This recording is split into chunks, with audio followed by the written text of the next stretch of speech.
Assalamualaikum warahmatullahi wabarakatuh. Salam sejahtera bagi kita semua. Masih bersama dosen pengampu mata kuliah pendidikan kewarganegaraan. Melanjutkan materi bab 2, filsafat Pancasila. Subbahasan kali ini adalah pengertian Pancasila.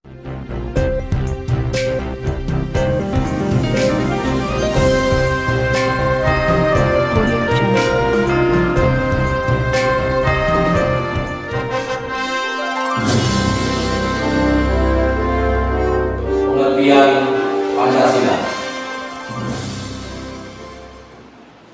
Yang pertama, pengertian Pancasila secara etimologi. Secara leksikal, Pancasila memiliki dua macam arti. Panca artinya 5, sedang sila vokal I pendek artinya batu sendi atau dasar. Kemudian sila dengan vokal I panjang artinya peraturan tingkah laku yang baik, yang penting. Jadi secara harfiah dapat disimpulkan Pancasila dapat berarti 5 dasar atau 5 batu sendi, atau dapat juga berarti 5 tingkah laku yang baik.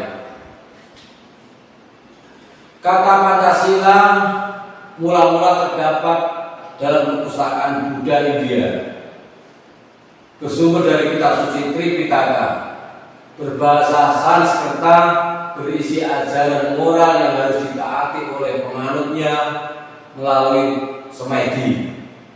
Dan masing-masing golongan masyarakat berbeda-beda kewajiban moralnya. Bentuk ajaran moral itu antara lain Dasasila, Saptasila, dan Pancasila.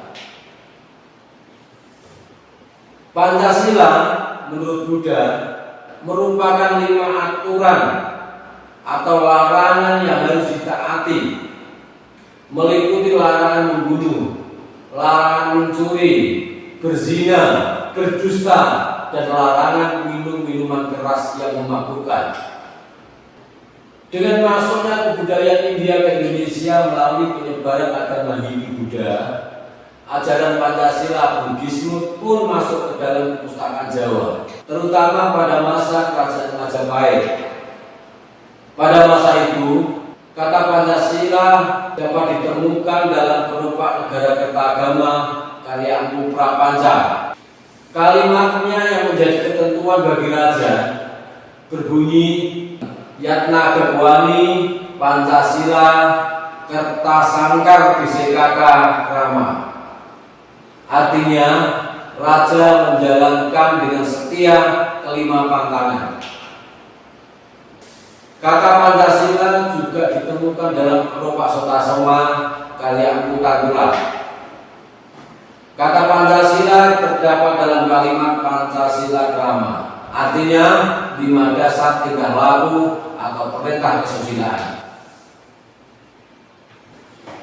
Setelah Majapahit runtuh dan masuknya agama Islam ke wilayah Nusantara, sisa-sisa ajaran moral Buddha masih dipertahankan, terutama masyarakat Jawa yang sering disebut dengan istilah 5 pantangan atau larangan melakukan molimo, yaitu mateni, maling, madon, mabuk, main. Yang kedua, pengertian Pancasila secara historis. Dalam perspektif historis, Pancasila merupakan hasil perjuangan panjang antara proses sejarah, tantangan perjuangan, dan cita-cita masa depan bangsa Indonesia yang nilai-nilainya telah ada sejak zaman dahulu kala, berupa nilai adat istiadat, kebudayaan, serta nilai-nilai religius. Para tokoh kebangsaan yang tergabung dalam kelembagaan seperti Badan Penyelidik Usaha-Usaha Kemerdekaan Indonesia atau BPUPKI, atau bahasa Jepangnya Dokuritsu Sumbichi Sakai, Panitia 9, dan Panitia Persiapan Kemerdekaan Indonesia atau PPKI membahas, mengkaji, dan kemudian bersepakat bahwa nilai-nilai luhur yang sudah hidup dan mengakar dalam kepribadian bangsa itu merupakan kenyataan norma-norma dan nilai-nilai yang benar, paling adil, paling baik, dan paling sesuai bagi bangsa Indonesia. Pada persidangan pertama BPUPKI yang dipimpin oleh Dr.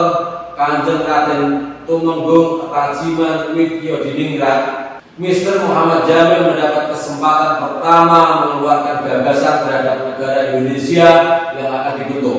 Dalam pidato tanpa teks yang berjudul Pidato untuk Konsep Negara yang Merdeka, beliau menguraikan tentang negara kebangsaan dan tujuan kemerdekaan dengan dasar kemanusiaan dan kedaulatan rakyat atau kedaulatan negara yang tercermin dalam 5 asas dasar negara Indonesia merdeka, yaitu yang pertama peri kebangsaan, kedua peri kemanusiaan, ketiga peri ketuhanan, keempat peri kerakyatan, dan kelima kesejahteraan rakyat.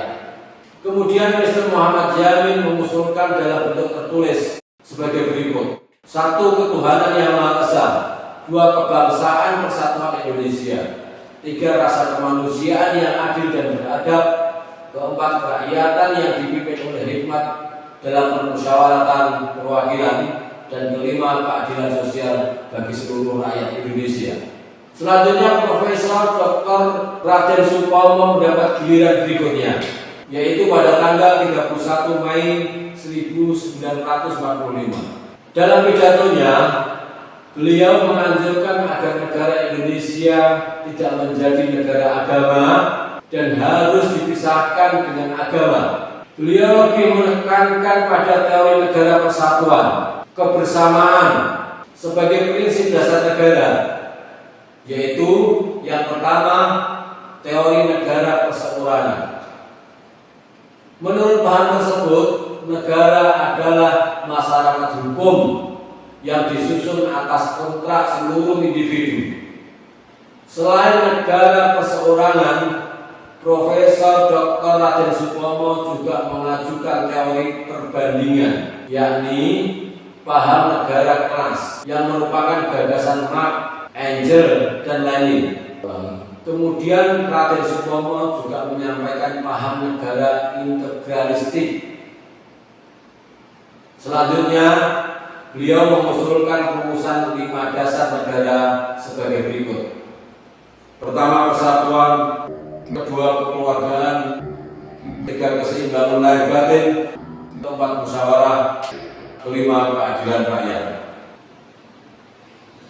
Pada tanggal 1 Juni 1945, Insinyur Soekarno menyampaikan pidato secara lisan 5 unsur dasar negara Indonesia. Untuk pertama kali Insinyur Soekarno memberi nama Pancasila. Di kemudian hari, para ahli menyimpulkan bahwa 1 Juni sebagai hari lahir Pancasila. Rumusan kelima unsur dasar negara menurut Insinyur Soekarno yaitu sebagai berikut. Yang pertama, nasionalisme atau kebangsaan Indonesia. 2, internasionalisme atau peri kemanusiaan. Yang ketiga, mufakat atau demokrasi. 4, kesejahteraan sosial. Yang kelima, ketuhanan yang berkebudayaan. Kelima prinsip dasar negara tersebut oleh Insinyur Soekarno diringkas menjadi trisila, yang rumusannya yaitu yang pertama sosio-nasional, yaitu nasionalisme dan internasionalisme. Yang kedua sosio-demokrasi, yaitu demokrasi dengan kesejahteraan rakyat. Yang ketiga ketuhanan yang Maha Esa. Kemudian oleh Insinyur Soekarno, trisila disalikan lagi menjadi ekasila, yaitu gotong royong.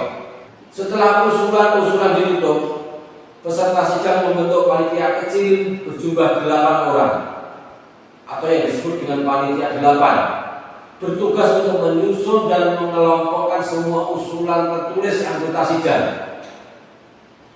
Panitia 8 tersebut yaitu Insinyur Soekarno sebagai ketuanya, kemudian Muhammad Hatta, Sutarjo Kartohadikusumo, Kiai Haji Wahid Hasim, Ki Bagus Hadikusumo, Oto Iskandar Dinata, Mr. Muhammad Yamin, dan yang kedelapan A.A. Maramis.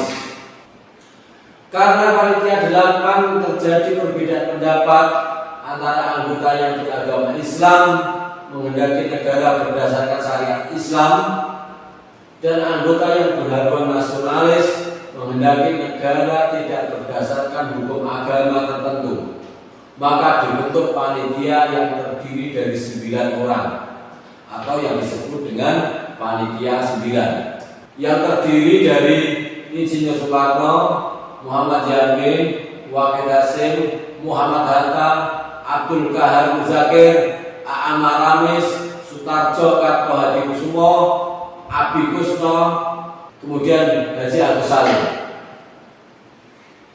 Panitia 9 bersidang pada 22 Juni 1945 menghasilkan kesepakatan 5 konsep dasar negara, kemudian populer dengan sebutan Piagam Jakarta.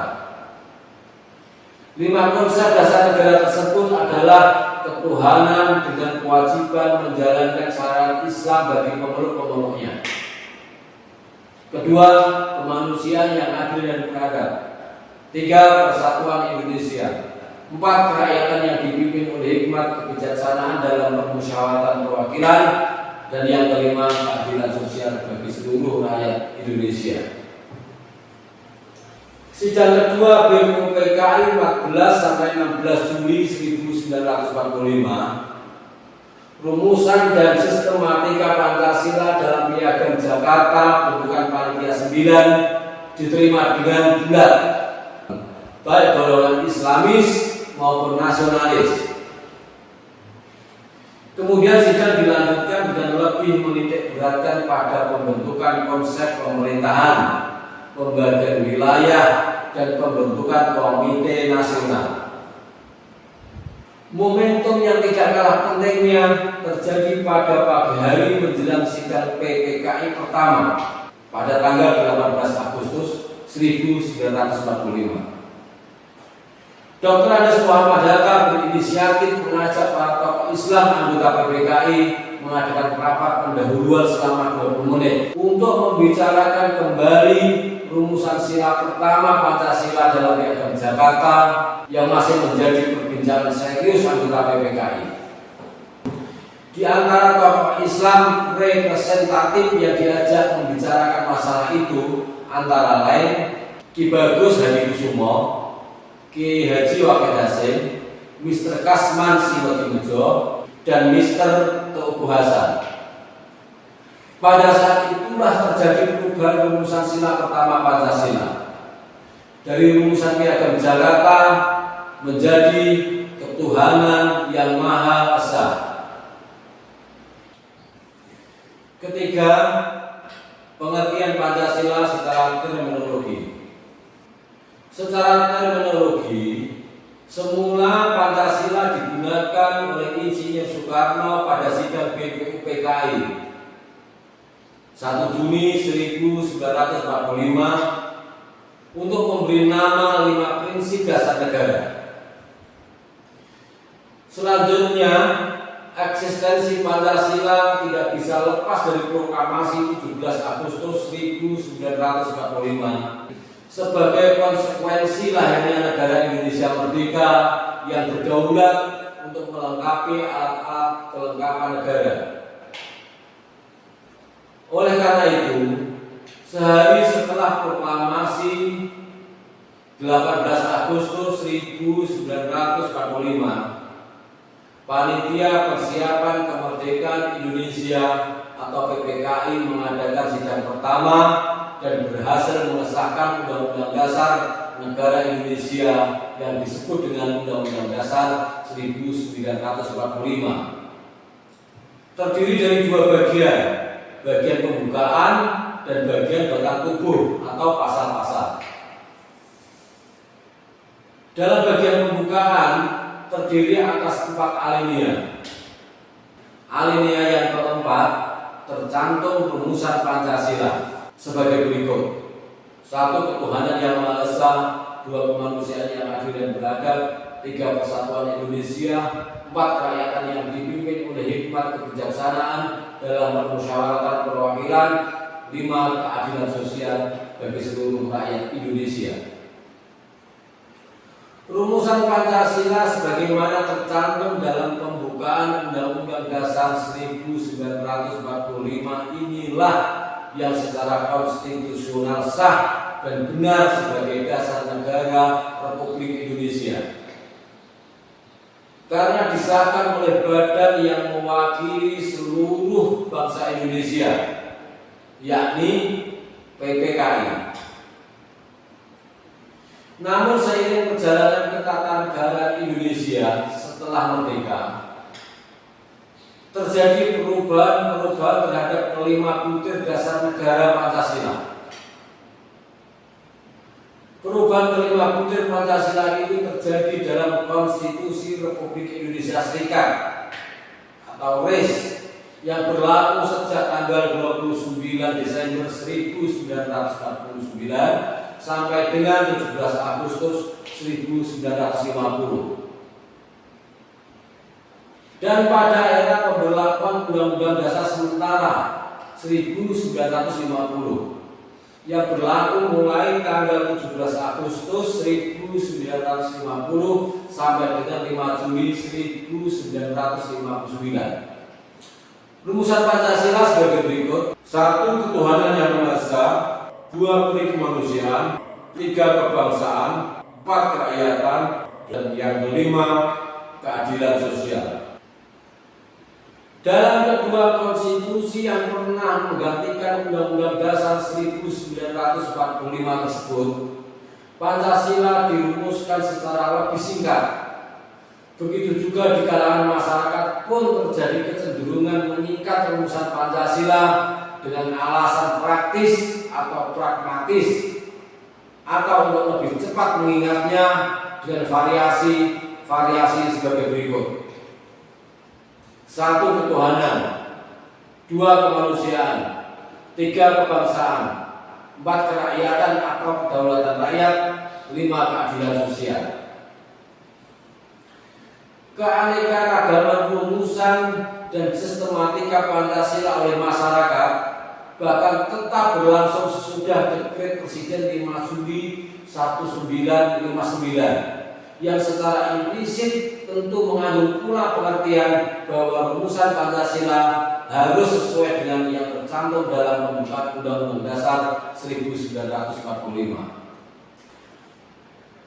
Rumusan Pancasila yang beraneka ragam itu selain membuktikan bahwa jiwa Pancasila tetap terkandung dalam setiap konstitusi yang pernah berlaku di Indonesia, juga memungkinkan terjadinya penafsiran individual yang membahayakan kelestarian Pancasila sebagai dasar negara dan ajaran tentang nilai-nilai budaya dan pandangan hidup bangsa Indonesia. Menyadari konsekuensi bahaya tersebut, pada tanggal 13 April 1968, pemerintah mengeluarkan Instruksi Presiden Nomor 12 Tahun 1968 yang menyeragamkan tata urutan Pancasila seperti yang tercantum dalam pembukaan Undang-Undang Dasar 1945, yaitu: 1. Ketuhanan yang Maha Esa, 2. Kemanusiaan yang adil dan beradab, 3. Persatuan Indonesia, 4. Kerakyatan yang dipimpin oleh hikmat kebijaksanaan dalam permusyawaratan perwakilan, dan yang kelima keadilan sosial bagi seluruh rakyat Indonesia.